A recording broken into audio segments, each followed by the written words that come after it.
Scripture reading comes from the book of Isaiah, the 29th chapter, verse 13. Wherefore the Lord said, For as much as this people draw near me with their mouth and with their lips do honor me, but have removed their hearts far from me, and their fear toward me is taught by the precepts of men. Child of God, this writing, recording the words of God, recorded by Isaiah, the eagle-eyed prophet, has so many parallels in our day. In this particular scripture, the Lord spoke and said that people had drew near him with their lips and do honor with their lips. They drew near him with their mouth and with their lips. We're living in the same day where we're living in a day I'd like to call it a mere talk show religion of Pundit Faith, where everyone can speak the mysteries of God. You'll hear someone speak the mysteries of God, and 2 minutes later you'll hear them cursing someone else out on the parking lot. But child of God, I submit to you that God in this day is looking for much more than mere lip service. Yeah, these people in this scripture drew near unto God with their mouths and with their lips, but their hearts were so far removed. It reminds me of the people spoken of in the book of 2 Timothy, where it records that they had a form of godliness but denying the power thereof. How can we live in a day where God's miraculous power has been on display for year after year? Many of us grew up in decadent economic conditions, and many of God has brought us from such a mighty long way.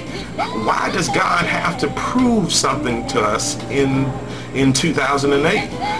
It's so amazing. I hear so many people that speak so arrogantly. The church has to give us a posture to where we should come back. And even from some black men that said, give black men a reason to come back to church.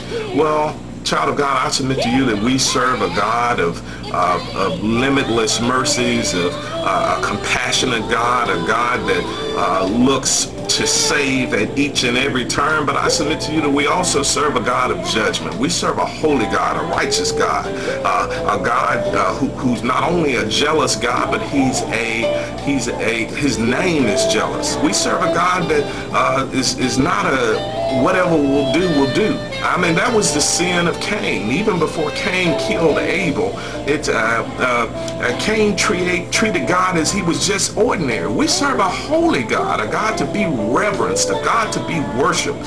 There's none like him. A God that owns the cattle on 1,000 hills, a God that says the silver is mine and the gold is mine, a God that the very earth is his.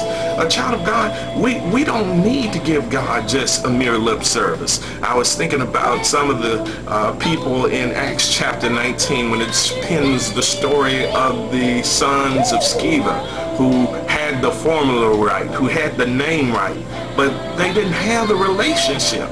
A child of God, God is still exposing those every day who are guilty of what I'd like to call evangelistic identity theft. God's going to look for your heart. God's going to put you on display. We're living in a day where everybody has an opinion. Everybody can speak the mysteries of God. Nobody wants to submit. Nobody wants to be accountable. Be accountable. But child of God, God is looking for more than lip service.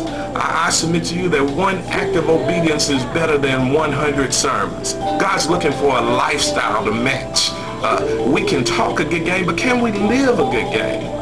Child of God, I'm submitting to you in this year 2008 that God is looking for more than mere lip service. God is to be reverenced. He's to be worshipped. He's to be put on a pedestal. He's to be at the top of our priority list. He's not to be treated as ordinary. He's an other than God. He's the God of the whole heavens and the earth. He's the only God. There's no God like him. I was thinking about the words of Elijah when he summoned the people together and said, how long halt ye between two opinions? Child of God, we don't need to halt between two opinions. There's only one God, and the God of the heavens is the God that there is none like him. Child of God, it's time to give God more than mere lip service.